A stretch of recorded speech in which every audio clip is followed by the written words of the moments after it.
सुप्रभात। सुप्रभात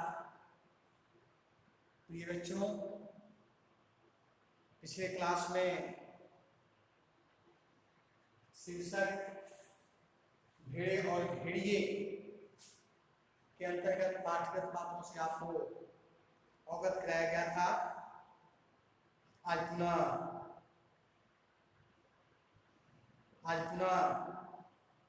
पाठ को नियमित करते हुए अन्य बातों से अवगत कराया जाएगा।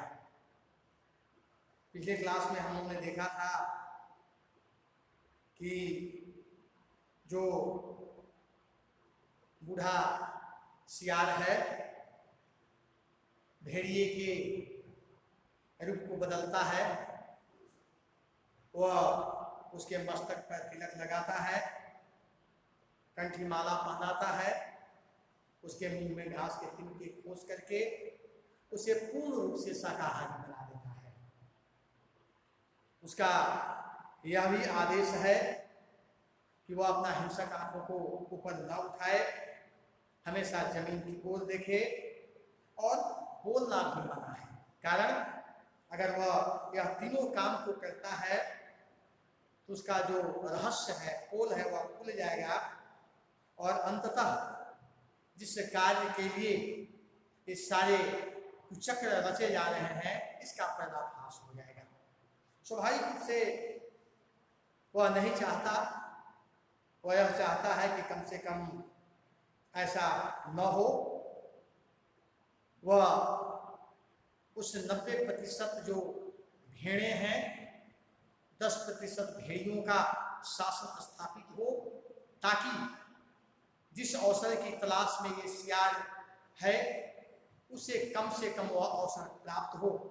उसकी अवसरवादिता से हम सभी अवगत हैं, क्योंकि वह तब तक ही जीवित रहेगा जब तक भेड़िया हैं, क्योंकि शिकार करने का काम भेड़िए के द्वारा किया जाता है और उनमें से हड्डियों से मांस को कुतर करके खाना, उनके खून को पीने का काम निश्चित रूप से ये करते हैं। तो यदि ऐसा न होगा तो इनकी अवसर काम नहीं आएगी। इसलिए निश्चित रूप से ये चाहते हैं कि कम से कम ये सारे कार्य हम सबों के सहयोग से हो, ताकि पुनः वह मौका मिले जैसे पहले मिलता आ रहा है। इसके पश्चात रंगे सियार के विषय में भेड़िया जानना चाहता है, पूछना चाहता है कि किस काम का आएंगे।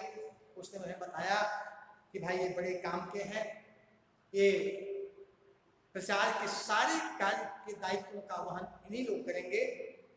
इनका जो प्रकृति है इस कार्य के लिए उत्कृष्ट है, इन्हीं के बल पर आप चुनाव जीत सकते हैं, चुनाव लड़ सकते हैं। पीला सियार के संदर्भ में उसने बताया कि यह बहुत बड़ा विद्वान है, विचारक है, इसकी प्रकृति पढ़ी लिखी सभ्य लोगों के बीच में जम बैठेगी। इसलिए कवि लेखक होने के कारण शिक्षित वर्गों को यह अपने बातों के द्वारा इस प्रकार से मतदान के लिए प्रेरित कर देगा और आपकी जीत सुनिश्चित हो जाएगी। नीला सियार नेता के रूप में, पत्रकार के रूप में है। यह जो हरा वाला सियार है यह धर्मगुरु है, यह धार्मिक बातों के द्वारा आपको लोगों से प्रेरित करना मतदान करने के लिए।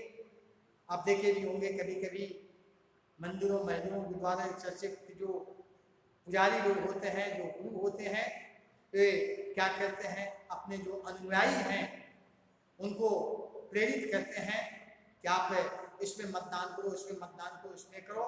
वे अगर बात को, उनके भाव को, बात को नहीं समझ पाते तब स्वाभाविक रूप से उनका प्रभाव उस पर पड़ता है और यह प्रभाव जो शासन व्यवस्था है उसमें कुत्सित भाव ला करके जो यथार्थ है, सत्ता के नजदीक के की चीजें होनी चाहिए, उससे वह वंचित हो जाता है। तो इतने बात तक हम लोग आए थे। इसके पश्चात हम लोग आगे बढ़ेंगे। जरा ठहरो, भेड़िए ने बूढ़े सियार को रोका। कवि, लेखक, नेता, विचारक, ये तो सुना है बड़े अच्छे लोग होते हैं और ये तीनों वास्तव में जो भेड़िया था बीच में ही उनको रोक करके पूछा कि भाई नेता, विचारक और लेखक, कवि जो होते हैं बड़े उत्कृष्ट प्रकृति के व्यक्ति होते हैं, इनका जो विचार है, इनका जो मंतव्य है, इनकी जो सोच है, इनकी जो विवेक है, यह उत्कृष्टता का द्योतक है। लेकिन वे तो अच्छे लोग भी हैं, लेकिन ये तीनों जो हैं, ये तीनों से अभिप्राय है ये सियार जाति के तीनों, आखिर इनका क्या औचित्य है? उसने क्या कहा? बात काट कर सियार बोला, ये तीनों सच्चे नहीं हैं, रंगे हुए हैं महाराज, अब चलिए देर मत करिए। वास्तव में बात को काटा, उनको रोका। बात काटने का मतलब उनको रोकना और यह बताना कि वास्तव में सच्चे नहीं हैं, ये रंगे हुए हैं। और रंगे हुए का मतलब है नकली, यथार्थ से कोसों दूर, काल्पनिक विचारधाराओं में लोगों को बहकाकर, फुसलाकर, अवसर दिखाकर, उन्हें अन्य प्रकार के जो भी षड्यंत्र हो सकते हैं उनके माध्यम से सत्ता के नजदीक आपको लाने का प्रयास। इसलिए इन पर विश्वास कीजिए और अब देर करने का समय नहीं है, आप चलिए, ताकि जो हमारा अगला कार्यक्रम है उसको निश्चित रूप से निर्धारित समय पर पूरा किया जा सके। और वे चल दिए। बूढ़ा सियार था, आगे बूढ़ा सियार था, उसके पीछे रंगे सियारों के बीच भेड़िया चल रहा था। मस्तक पर तिलक, गले में कंठी, मुख में घास के तिनके, धीरे धीरे चल रहा था। अत्यंत गंभीरतापूर्वक सिर झुकाए विनय की मूर्ति। और वे चले। बूढ़ा सियार जो था वह आगे आगे था, उसके पीछे रंगे सियार थे और बीच में भेड़िया चल रहा था। यह चित्र कभी आप राजनीति की सभा गोष्ठी में गए होंगे तो ऐसा एकदम प्रतीत होता है। जो चापलूस होते हैं, इनकलाब जिंदाबाद, फल्ला बाबू जिंदाबाद कहते हुए आगे बढ़ते हैं और उन्हें इस प्रकार से पेश करते हैं, इस धरती पर इससे अच्छा देवता संसार में कहीं पर भी आपको नहीं मिलेगा।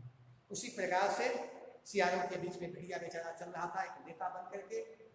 मस्तक पर वह तिलक लगाए हुए था, गले में कंठी माला पहने हुए था, मुख में घास के तिनके, धीरे धीरे चल रहा था। अत्यंत गंभीरता पूर्वक से झुकाए विनय की मूर्ति। वास्तव में उन्हें संत बना दिया गया। मैंने क्लास में, लाइव क्लास में उनको बताया, संत हृदय नवनीत समाना। संत का जो हृदय होता है बहुत ही कोमल, विनयी, उत्कृष्ट होता है। तुलसीदास ने रामायण में क्या कहा? संत का हृदय नवनीत मक्खन से भी ज्यादा चिकना है, अच्छा है, उत्कृष्ट है, उदात है, पवित्र है, शुद्ध है, सात्विक है। लेकिन वास्तव में क्या ये सारे सद्गुण इसमें हैं? इसी प्रकार से उसने उसके माथे पर तिलक लगा करके यह दृष्टिगोचर कराने का प्रयास किया है कि धार्मिक प्रवृत्ति का व्यक्ति है और धर्म के आगे सभी लोग नतमस्तक होते हैं। धार्मिक प्रवृत्ति वाला व्यक्ति पर विश्वास बड़ी जल्दी हम लोग कर लेते हैं, इसलिए उन्हें तिलक लगा करके एक ऐसा संत, ऐसा महात्मा, ऐसा व्यक्ति बनाया जिसकी कोई हिसाब नहीं है। गले में कंठी पहना दी, रुद्राक्ष की माला, माला तो कर में फिरे, जिग फिरे मुख माही, मनुआ तो दसों से फिरे, यह तो सुमिरन नहीं। कवि क्या कहता है? कवि यह कहता है कि माला हम हाथ में ले लेते हैं, ओम नमः शिवाय, राम राम करते हैं, फिर जिन भी उसका साथ देती ही देती है, लेकिन हमारा मन वहां पर केंद्रित नहीं है। मन वहां पर लगा हुआ है जहां पर हमको अपनी अवसर की तलाश है, जहां पर हम कुत्सित विचारों के द्वारा लोगों को प्रभावित करने का निरंतर प्रयास कर रहे हैं। वैसी जगह पर हम जाकर के इस काम को करने के लिए हम प्रेरित करते हैं। इसलिए मनुआतो बहुऋषि थे, मनुष्य के मन दसों दिशाओं में भ्रमण करता है और वह उसी प्रकार के कार्यकलाप कर करके लोगों को साधने का प्रयास करता है।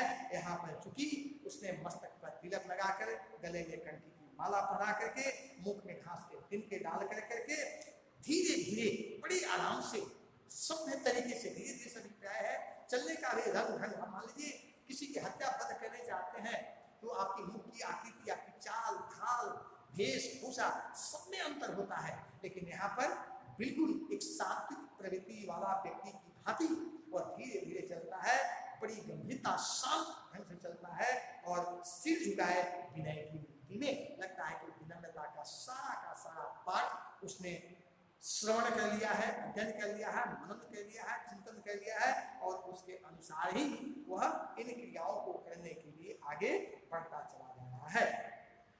तो आज के क्लास में इतना ही, अगले क्लास में फिर आपको नियमित करेंगे। आपको बहुत बहुत धन्यवाद।